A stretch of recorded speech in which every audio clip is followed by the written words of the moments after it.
My son is in from California, so I went to sit with him for a moment. I know, I can't help but introduce you, okay? He's like, oh, Mom, please. Isn't that what moms do, though? There we go. Thank you. Now, don't forget that soul group. Just let us know if you want to be a part of that. Okay, I'm going to start off with a little humor. I haven't done that in a while. Okay, what did Jonah, now, in case you don't know who Jonah was, he was swallowed by, oh, some of you do know it. Okay, so what did Jonah's family say when he told them about his experience of what happened with the whale? Sounds fishy. What was Moses' wife known as when she would throw dinner parties? The hostess with the Moses. Oh boy, maybe I can redeem myself. What did little Johnny say when the teacher asked why he keeps walking next to the same person every day at school? I was told at church yesterday I'm supposed to be walking by faith. Oh, come on, give me a break.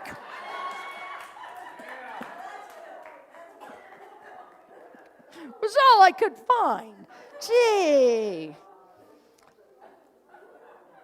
I want you to look at this slide. I'm going to tell you a story about how I found God at Walmart. There she is. Yep, that's Kiki. I didn't know Kiki, but I know her now. I'm in Walmart at the self-checkout line, you know, where they have like 3 on each side self-checkouts, right? So I'm waiting till it's my turn, and all of a sudden, I start, 27 opens up, so I'm walking up to it, and I hear, hello, beautiful, step right up. And I'm like, she goes, you. I'm like, well, it takes one to know one, right? Kathy's usual comeback line. And she goes, oh, and she goes, here you go. And she shows me my little checkout, 27. The next thing I do is I hear her go, hello, beautiful, step right up. And she's talking to the next person that was behind me. And she ushers them to their checkout station. Here we go, third time. Hello, beautiful, come on up. And I'm like, girl, where did Walmart find you? I said, do they know what they have in you? And she goes, oh, I don't know. Now tears are coming from her eyes. And I said, you are awesome. The lady that was behind me is over here. And she goes, girl, you just made my day. And I said, you just made my week. Behind on checkout probably 30, she is unloading a boatload of groceries, and she's got her head down, and she goes, you just made my month. You have no idea what I've been dealing with, and I feel so hopeless, and you have brought me hope. Now, all 4 of us, tears in our eyes. I couldn't get a picture because I didn't have my phone out. These are after shots, but I'm going to tell you, this is literally what happened. Here's Kiki hugging me because I told her Walmart needs to know what they got in her. Now she's got the lady in 28. She's hugging her. Next thing I know, she comes over. We got a group hug of 3. Then the woman who says you made my month comes over. We've got a group hug of 4. 4 women are tears coming down their eyes. Here's the best. All right, number 5 back there, the 5th person back was a man. He's got a cart and he's done, but he's back towards the end, right? Group hug here going on, all this love, and with Kiki in the middle. And here's this guy walking by us, pushing his cart, but he's going this slow. And he stops, and he just looks at us. And we're going, do you want a hug? And he goes, now we got 5 of us in a group hug. It was like, oh my God, what just happened, right? I get in my car and I'm bawling. I literally am bawling, and I'm like, I just had a spiritual experience at Walmart. And that woman is amazing. I found God at Walmart. This is going through my head as I'm bawling. I think I found God at Walmart. This is a talk title. I'm driving to the exit, and I'm like, oh no. Turn around, pull in a parking place. I go back in, and I go up to her, and I said, I got to get your name.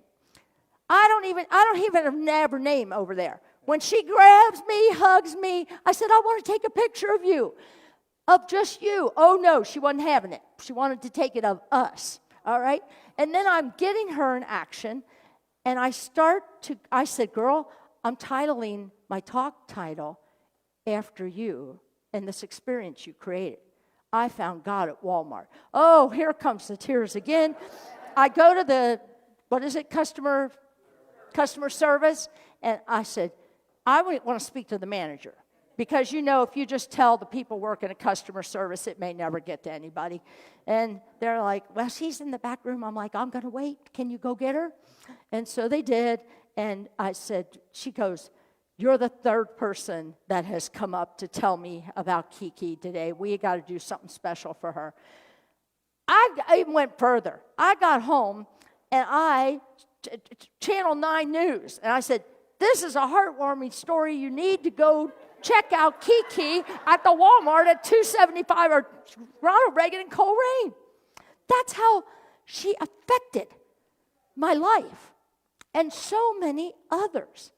And as I'm leaving, she says to everybody, I'm here Monday through Thursday, 9 to 2. Come see me. Who does that at Walmart?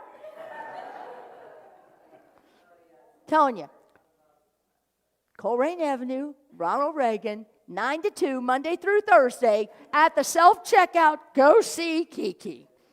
Oh, Gandhi said, if you don't find God in the next person you meet, it's a waste of time looking for God any further. I'm going to say that again from Gandhi. If you don't find God in the next person you meet, it's a waste of time looking for God. That girl kept finding God in every single person coming up to that checkout station. Whew. This is no joke. This is the way my life has worked this week, honestly. And I'm telling you, I know you've had weeks like this, because when you're in the flow, how does it go? It's like, what the heck? Streets just open up for you. Green lights, parking spots. Yes, okay, now that afternoon I had to go to Aldi for one item, right? Creamer, coconut creamer. It's right there. But there's a man blocking coconut creamer, and he's bent over with 2 bags, and he's stuck there. And I'm like, I'm not going to hurry him. He looks like he's an older gentleman, so I just stand back so he doesn't feel like I'm on top of him. And he finally gets it, and he straightens up, and he goes to turn around, and he goes, oh, I'm sorry, as he saw me, right? I said, that's fine. I'm good. He goes, I'm 89 years old, and I turn 100 next week. He was dead serious. He told me that twice. He's 89, and I turn 100 next week. And I said, good for you. Right? The story goes on, but you don't need to hear the next story. But it's again, I'm like, oh my God, there's God again. There's God again. It just keeps showing up. And you know me, I say you can spell God with 1 O or 2. It's all the same, right? Oh, that was something else. Then I found several Bible quotes. I always like to find something to support it. Genesis 1:22, God created man in its own image. not just certain men and women, all men and women in its own image. Acts 17, the good, the God who made the world does not live in temples built by hands. I'm going to repeat that one. We come here for community, right? We don't come here to find God. We come here to experience God, but we go outside to experience God. We go to Walmart to experience God. Aldi's, right? The good, it says the God, but I put God or good, who made the world, does not live in temples built by hands. 1 John, God is light. Good is light. That is for sure, is it not? Vincent van Gogh believed the best way to know God is to love many things. The more of creation we become aware of and love, the more we become aware of a power greater than ourselves that brought this into existence.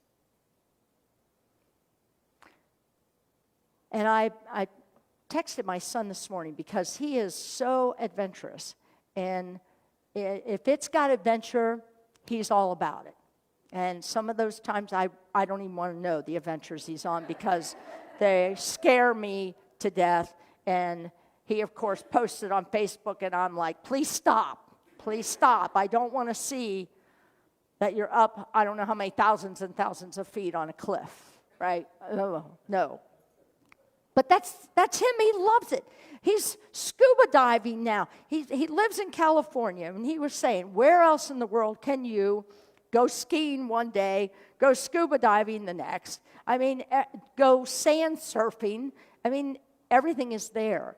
And he's all about experiencing it. And when I read this Van Gogh quote, I thought, that's so true.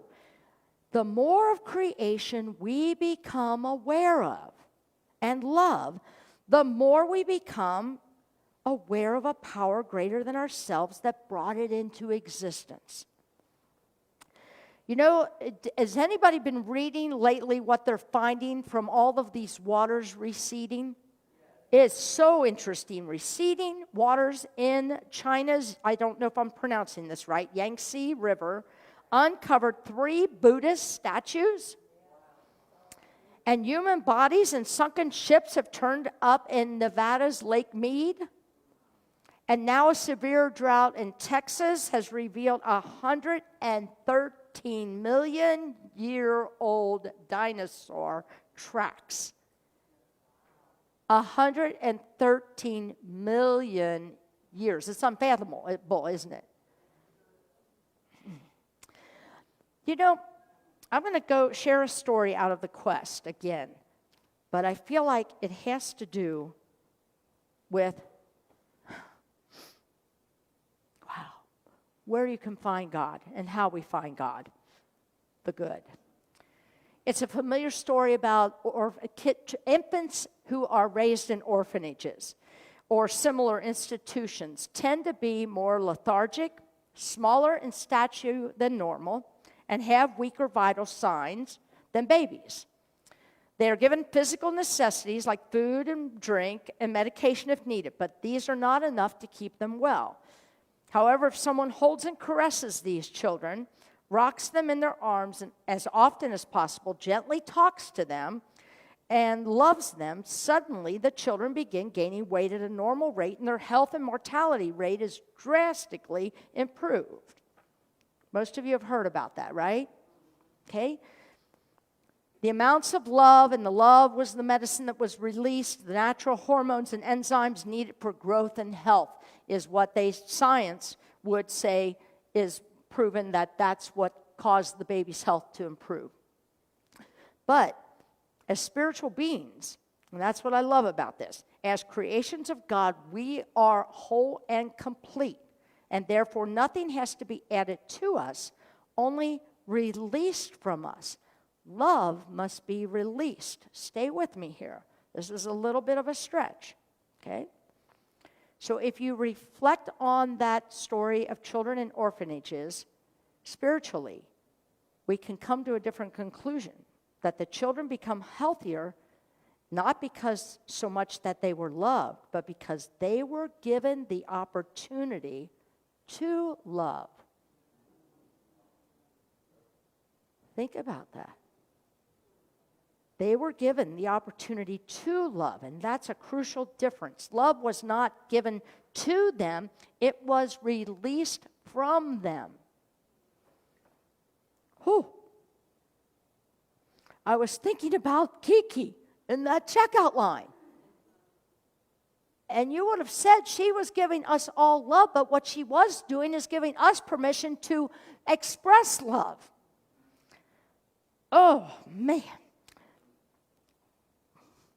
Okay, there's a story about stuffed animals. Well, no, it's not a story, it's a fact, and you all know this. What happens when small children are upset and they go upstairs or they go to their room, and what do they typically grab? A stuffed animal, their favorite stuffed animal. Now, I literally forgot mine, so you're going to have to improvise with my pillow that has embroidered on it an animal, okay? But why is it that children go and hug a stuffed animal? Okay, that stuffed animal can't give them love, can it? It can't. It's an innate object, right? What's happening here? It's allowing, the stuffed animal is allowing them to release their love, to feel love and release love. I can tell you for a fact that one of the worst and darkest times in my life, when I was involved in a fatal accident, I went to, at that time it was Toys R Us, and I found a bear, stuffed bear, and I was going to bring her with me today, and I named her because her name is Little Kathy. And so I literally would hold this bear every night. Now, I'm in my 40s at this time, and I hold this bear every night because I didn't feel loved. I felt like a piece of dirt. And I'm telling you that holding this little Kathy helped me to be able to release love and be able to give love back in the world again. It took some time. But why is that? You know? We all know about the story of Scrooge, right? Right? And what was that about? Same thing, right? He closed himself off, right, to everybody and everything until he had the epiphany. And then he started loving everybody in the town. But did they love him back right away? No, because they didn't trust him. So it wasn't about Scrooge receiving love in order to give love. You see what I'm trying to make this point of? It is about giving love, expressing love. And then, of course, it comes back. It's like a boomerang, right? Let's go to this next slide, please. Sometimes we need a bridge, and sometimes we are the bridge. No one I know has escaped troubled waters, rough seas, and challenging, scary days. There are times in our lives when we could use a little help, and other times when we are given the chance to be that help for someone else. That was what was going on in that Walmart line. It really doesn't matter where you are right now. What matters is that you remember that we are stronger together, and taking a hand is just as important as offering a hand. Taking a hand is just as important as offering a hand. What is it that Mr. Rogers' mother used to tell him when he was a boy? When you're down or feeling troubled, look for the helpers. The helpers are always there. And if you think about times in your life that you've had trouble, you start to remember who were the helpers that showed up. Sometimes it was a teacher in the classroom. You just never know. You know, I thought to myself, and I wrote this down last night, what most of us need is someone to see us complete and whole. What most of us need is someone to see us complete and whole. Someone who looks beyond our appearances to the truth. Someone who sees our awesomeness. Think about that. Now, sometimes you think that might be your spouse or your partner in life, but sometimes it's not, is it? We're too close that we forget their awesomeness because we're too tied up in whatever the drama is of the day. That's why you have spiritual-minded friends, right? Because you got to call somebody who's going to see the truth of who you are, because right now we're kind of at odds here in my house. So I got to call somebody who's going to remind me of the truth of who I am and how awesome I am. Because every one of you are awesome. You cannot help it. And Kiki was showing everyone in that line how awesome we were. And she didn't know any of us. It was just the best feeling. And I'm just going to check in with our PowerPoint. We have it? Awesome, awesome. Let's go to that next slide. Find God within yourself. This is important. Find God within yourself. You cannot see God in other people. You cannot see good in other people unless what? You got to see it within yourself. If you are, this is why when you have a bad day and it keeps getting bad, am I the only one that's had days like that? Right? You've had these, right? That just keeps like following you, right? Well, what's happened here? After the second bad thing, I start feeling crappy about myself. And then more stuff happens and more negativity happens, right? You've got to get back in alignment with the truth of who you are. You know it. You know how awesome you are. Each and every one of you. I don't care how old or young you are. Oh, I love the young ones. Wait till they come in. They know their awesomeness still, right? So, you cannot find it. Kiki could not find it in all of us coming to that checkout if she didn't know the truth of herself. I have a great little short video that this is a little boy's search for God.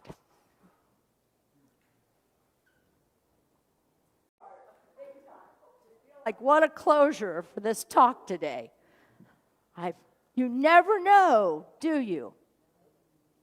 Keep your spiritual eyes open. Oh, let's go to the affirmation for this week for you to hold on to.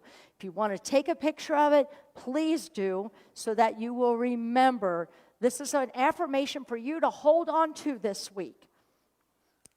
Ready? I am open to this day. Wait, are you really? Oh, come on. Think about it. Let's affirm it. I am open to this day. My life is in flow. God is everywhere present when I look through my spiritual eyes. Let's say it one more time. Let's ground it in. I am open to this day. My life is in the flow. God is everywhere present when I look through my spiritual eyes. Namaste. Namaste for me means that the Christ presence in me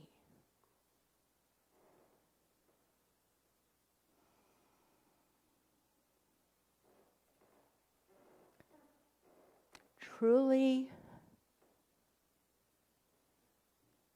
sees that Christ presence in each and every one of you. Namaste.